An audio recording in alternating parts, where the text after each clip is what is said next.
The world is a strange and terrifying place.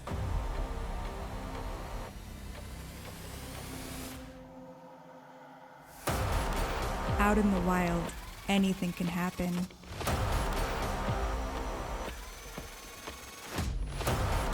Brace yourselves as we explore the strange wilderness.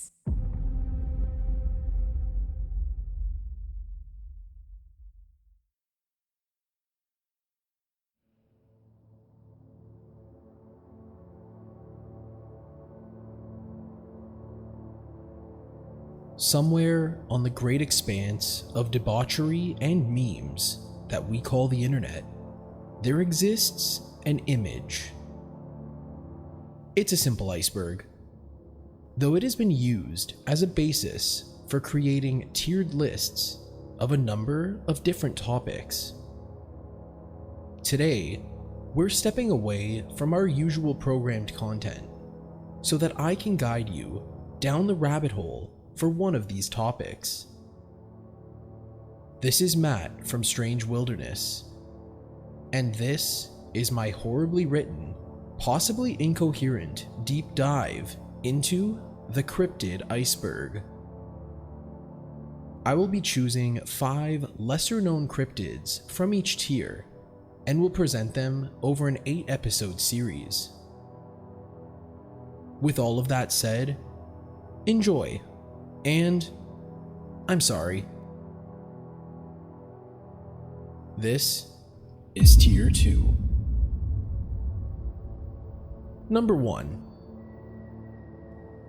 The Bloop is 1000% not even remotely as cute as its name might suggest. What's interesting is that if the Bloop is real, then we don't know what it looks like. This means that it could be entirely as cute as the name suggests, which means I just lied to you in the opening of this entry. Good job, Matt. A+. Anyway, the Bloop refers to a super powerful, ultra-low frequency underwater sound of uncertain origin.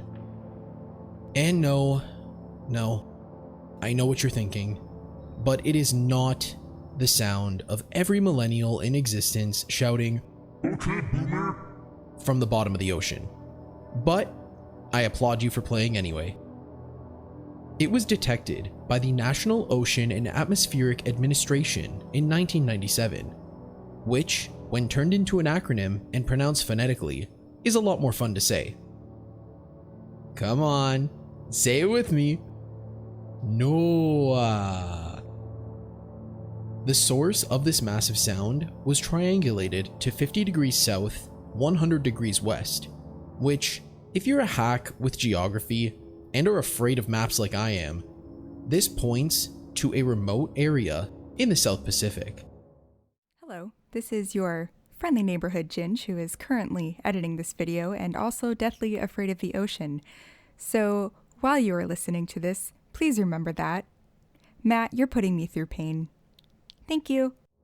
The Bloop was detected by the Equatorial Pacific Ocean Autonomous Hydrophone Array, which was a series of hydrophones used mostly to monitor seismic activity under the sea, as well as ice noise and marine mammal population and migration patterns. The real question is, why does every organization have such a complicated name? You might be asking yourself this very question, to which I'd promptly reply by saying, don't think about it too hard. It's enough of a headache to rationalize that a sound can be classified as a cryptid. Just go home, eat some animal crackers, and watch an episode of Ned's Declassified School Survival Guide. According to the NOAA, the sound would rise in frequency for about a minute and was loud enough to be picked up by multiple sensors separated by 5,000 freaking kilometers. That's 3,000 miles. Jeez. That's a scream stemming from an existential crisis of biblical proportions, if you ask me. This is the sound, sped up slightly.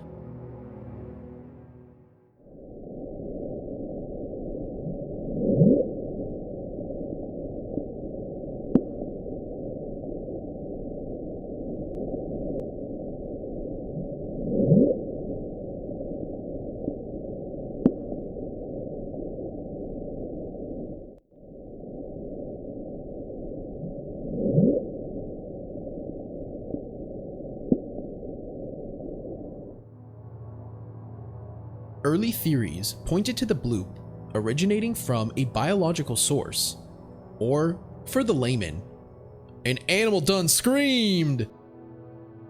The thing is though, that if we compare it to sounds made by the blue whale, also known as the sea's thickest boy, we end up with the bloop coming from a sea critter that should be at least 200 feet in length. I'll tell you why that might not be completely accurate in just a moment. I really just want the dread associated with knowing that a 250-foot screaming sea monster might be frolicking beneath the waves of Earth's oceans. Go swimming after that, I dare you. Anyway, this may not be completely accurate, considering the pistol shrimp, which, disappointingly, is not a shrimp that's packing heat, produces sounds on par with that of a jet engine, despite being only a few centimeters long. I think I speak for all of us when I say that's a loud addition to your favorite seafood salad. So, bring noise-canceling headphones the next time you have a craving. In 2012, the NOAA determined that the sound is, quote, consistent with noises generated via non-tectonic cryoseisms, originating from glacial movements such as ice calving or an ice quake.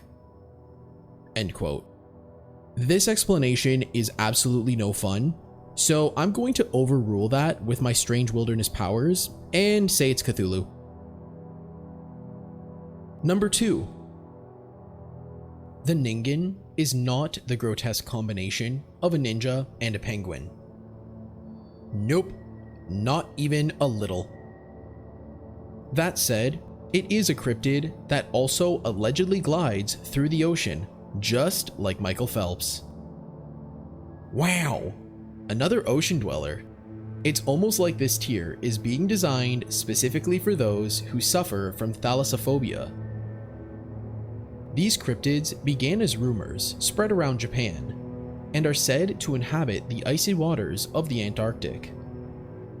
They are allegedly observed by crew members of government-operated whale research ships. The Ningen, translated to mean human, comes from the fact that they apparently have characteristics that resemble that of the average Joe. That is, if the average Joe was 20 to 30 meters in length, are completely white in color, and sometimes have fins, mermaid tails, or tentacles instead of the scrawny appendages called legs. The government is said to possess detailed records relating to the existence of Ningen. However, no information has ever been released to the public, and some witnesses have even claimed that they were sworn to silence regarding what they had seen. So, in short, the Japanese men in black are keeping the existence of giant, Arctic, occasional fish people a secret from the greater Japanese population for reasons beyond the comprehension of us mere mortals. That's no fun. Ningen sightings allegedly occur most frequently at night, which adds a significant level of difficulty when documenting and even photographing them as they doggy paddle between icebergs. It should also be kept in mind that whenever a UFO or cryptid is being photographed, the shooter is probably using a camera placed in a burlap sack that can only shoot 144p images. So even if they managed to get one on film, it would probably look like, well, the rest of the Arctic. Since they're white, like snow and ice, which is found in the Arctic. Cool. There is speculation that the Ningen can be 1. An undiscovered subspecies of beluga, 2. Some type of white aquatic sloth? No, really. 3. A dinosaur that evolved into a less cool-looking dinosaur? Or 4. A simple whale or shark that has been misidentified? My favorite theory points to the Ningen actually being evolutionary relatives to modern humans. There is a theory that what we consider extraterrestrial aliens are actually just highly advanced fish people that evolved with Sebastian the Crab under the sea, instead of on land like us plebs. If that is the case, then the Ningen can effectively be their equivalent of giants. You're welcome, Wendigoon. In any event, no credible evidence, including legitimate, non-hoaxed photography, has ever surfaced. So either the Ningen doesn't exist, or the Japanese men in black are doing a darn good job of keeping this thing hidden. Number 3. The Mantis Man is allegedly a 7-foot tall, bug-like creature, and is definitely not the name of a D-list superhero. We checked. It has been sighted in Hackettstown, New Jersey, almost always near the Musconetong River. I'm leaving that in there. Like its name suggests, the Mantis Man resembles a large and in charge praying mantis, and also displays several of their mannerisms, such as camouflaging and spreading their wings when startled. The first sighting of this creepy crawler occurred when a man was out fly fishing along the difficult to pronounce river. Per his account, quote, "I am chest high in the river. The first thing I see was the grasshopper thigh, but bending forward like a human. Then the whole form. He is looking at me over his shoulder, moving up the bank, astonished, amazed." End quote. In a similar account, a duo of separate eyewitnesses allegedly spotted the Mantis Man near Stevens State Park while they were out fishing around dusk. The pair described the creature as a gray and black, 6 to 7 foot tall, praying mantis looking man. The reason behind it appearing gray and black could be chalked up to it attempting to camouflage as a means of hiding from the men. With the relative darkness from the time of the encounter, it makes sense that it would shift to a gray and black color. One final encounter came from yet another man as he drove along the Mekong River. He states, quote, "I saw something strange a few weeks ago on the Mekong River, near my home here in Hackettstown, New Jersey. I was driving home from the drugstore on Newburgh Road. As I drove near the bridge over the river, I noticed to my left something initially I thought was a fisherman, standing in the river just off the south bank. I slowed the car and took a closer look. It wasn't a person, and it was transparent-like with a weird shape. It moved closely toward the bank and into the trees. I drove further so I could see it coming out of the trees. That's the last I saw of it. It was tall, 8 feet or so, and had long, thin arms hanging off of it. The color was a pale brown, but I could see through it. The head was small compared to the rest of the body. It was really sunny that day, so I thought it may be glare from the water, but after I thought back, I realized I wasn't seeing a mirage or glare. I checked the internet and didn't see anything about it. I mentioned it to a coworker in my office at lunch on Wednesday. He gave me the strangest look. I thought, uh-oh, he thinks I'm nuts. We went back to his computer and he brought up the Hackettstown forum with the Mantis Man witness. End quote. What's strange about these encounters is that while the Mantis Man displays regular behaviors found in its tiny mantis brethren, it is always spotted near or in a river. Mantis are typically far away from what would be considered large bodies of water to them, because drowning is bad, opting instead to hop around on leaves and other forest stuff and things. That said, it could be argued that because the Mantis Man is allegedly 6 to 7 feet tall, it sees the river as a pool for ants and has grown really fond of splish-splashing around in it. Many claim that the Mantis Man is actually an experiment gone wrong that was released in the forest where it eventually found its way to its favorite watering hole.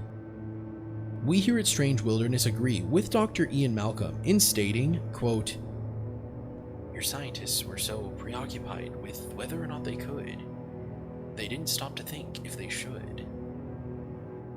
End quote. In short, stop doing crazy science things, you absolute mad lads. A second theory points to the Mantis Man being an alien, with more of its species populating other areas, likely extending far beyond the New Jersey borders.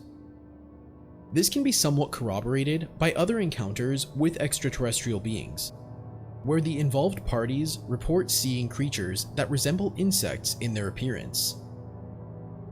A final theory points to the Mantis Man simply resembling a mantis, instead being a completely separate, undiscovered, semi-aquatic creature that haunts the hard-to-pronounce river for reasons unknown.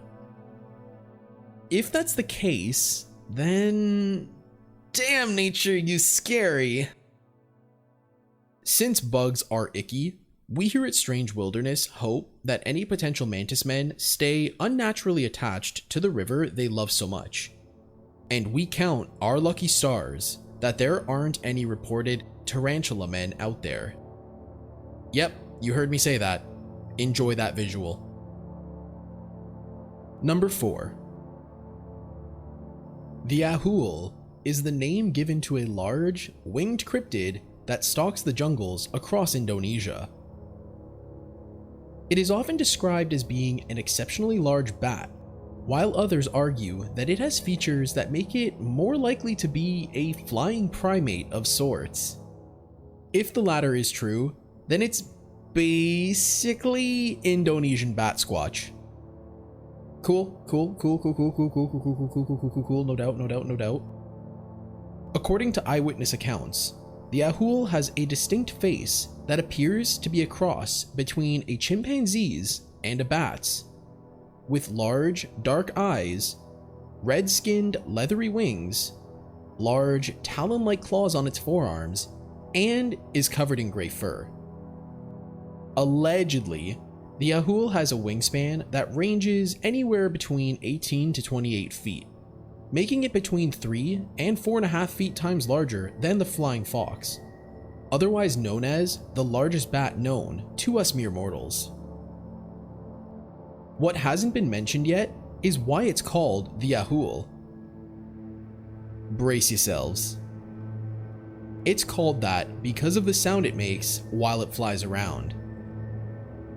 Apparently, it just swoops in shouting Ahool, which effectively makes it a Pokemon within the anime canon, since most of the Pokemon in-universe say their names as their distinct cries. Gotta catch 'em all, I guess. With all of that said, what separates it completely from the Bat Squatch is the fact that the Ahool is not hellbent on giving your car's engine the sweet kiss of death. Plus, it's like way smaller. Anyway, given its size and appearance, the Ahool has been compared to other cryptids in nearby areas, including the ropen of New Guinea and also the orang bati, also found in Indonesia. So, in a nutshell, this creepy cryptid gets around, if you know what I mean, wink wink.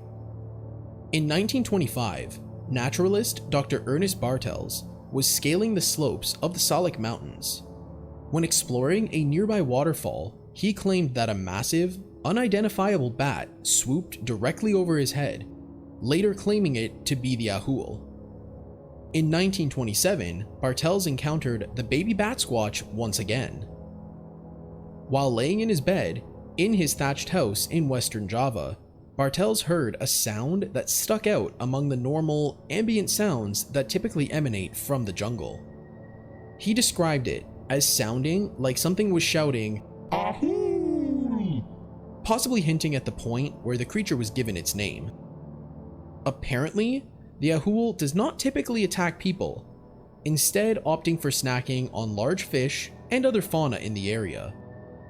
This is a comforting revelation, since one bloodthirsty bat primate freak of nature is enough, if you ask me.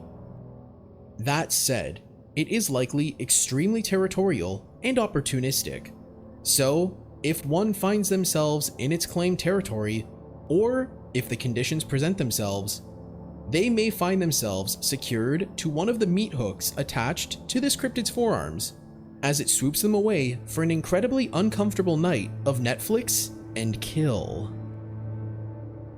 And number 5. Indrid Cold is weird, and I'm not just talking about the name. Thing is, Indrid Cold could be one person, or he could be as many as 3 separate entities that are similar in appearance.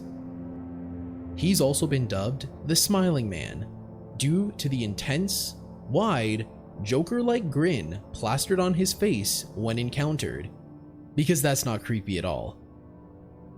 He was first encountered in New Jersey, although all other reported sightings took place in West Virginia. Some believe that Indrid Cold still visits the West Virginia area to this day, likely for weekend keggers in the woods with his buddy, the Mothman.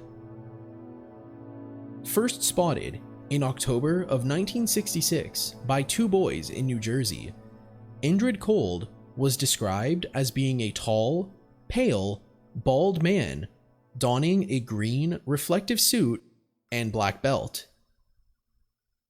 Listen, he had just left Shiny Karate, so please don't judge him too hard, please. Allegedly, he was smiling from ear to ear, and upon noticing the gawking boys, began to chase them until they were able to duck away and escape his shiny, smiley clutches. Later on, the boys would elaborate and describe that the being was unnaturally tall and lacked distinct facial features, including ears and a nose. How they didn't notice this upon first glance is beyond us here at Strange Wilderness, because a tall man that's wearing a shiny green suit that looks like an earless Voldemort is a lot more noticeable than if he had a nose and ears. Oh well. Moving on. Indrid Cold went dark for roughly 2 weeks before he would be spotted again. In this encounter, Woodrow Derenberger was driving along Interstate 77 when he suddenly heard a crash. It was then that an unidentifiable vehicle that he would later attempt to identify appeared in front of his truck. He described it as, quote, "an old-fashioned kerosene lamp chimney flaring at both ends, narrowing to a small neck and then enlarging in a great bulge in the center." End quote. Putting the pieces together and picturing that in my brain organ, I can only conclude that if what he described is accurate, then this pseudo-vehicle was metal as hell. Indrid Cold then emerged from the vehicle. This time, however, he was described as having a dark tan, with slicked back black hair, and actual ears and a nose this time. So, basically a guy. He telepathically communicated with Derenberger and stated that his name was Indrid Cold, and that he meant him no harm.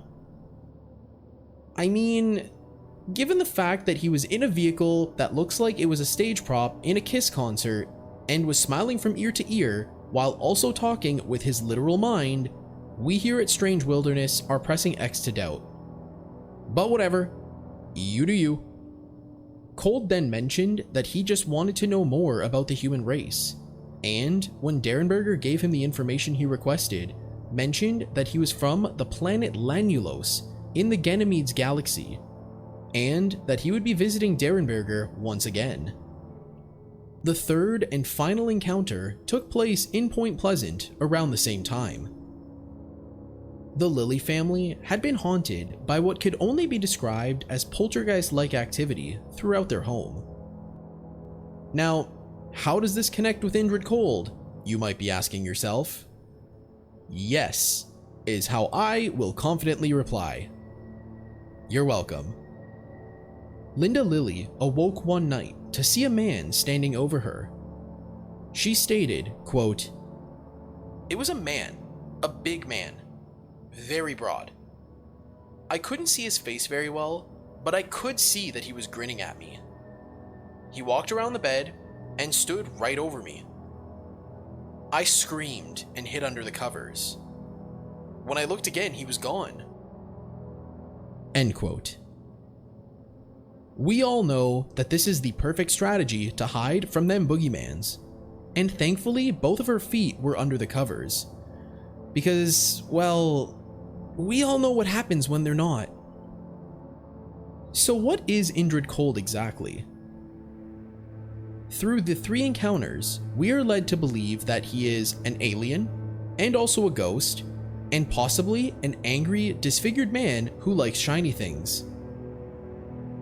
My personal theory is that these are 3 separate encounters, with 3 separate entities, with only the second actually being the titular character, who is in fact extraterrestrial in nature. The other 2, possibly other members of the same race, if they are all aliens. I mean, how could you say they're all one dude, when one of them looked like Voldemort, and the other 2 looked like a regular ass guy? In any event, if you see someone whose clothing shines brighter than my future, grinning at you from ear to ear, my suggestion is just walk away, because anyone smiling all the time is probably up to something very shady. Thank you for listening to whatever the hell that just was. Hopefully you learned something about just how strange our world really is, and I look forward to sharing progressively more insane cryptids with you in the weeks to come.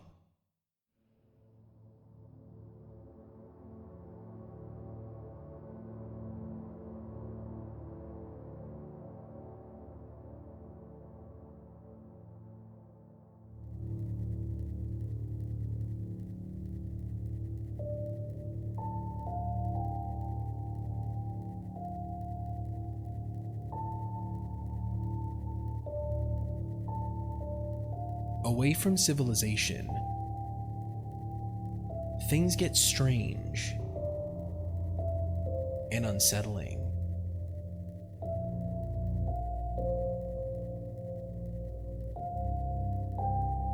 Be sure to follow us on Twitter, Instagram, YouTube, and TikTok to get the full, immersive, Strange Wilderness experience.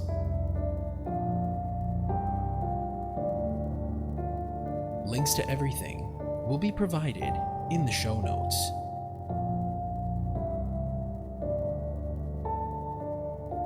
Thank you for listening, and stay safe. Because as you know, it can get wild out there.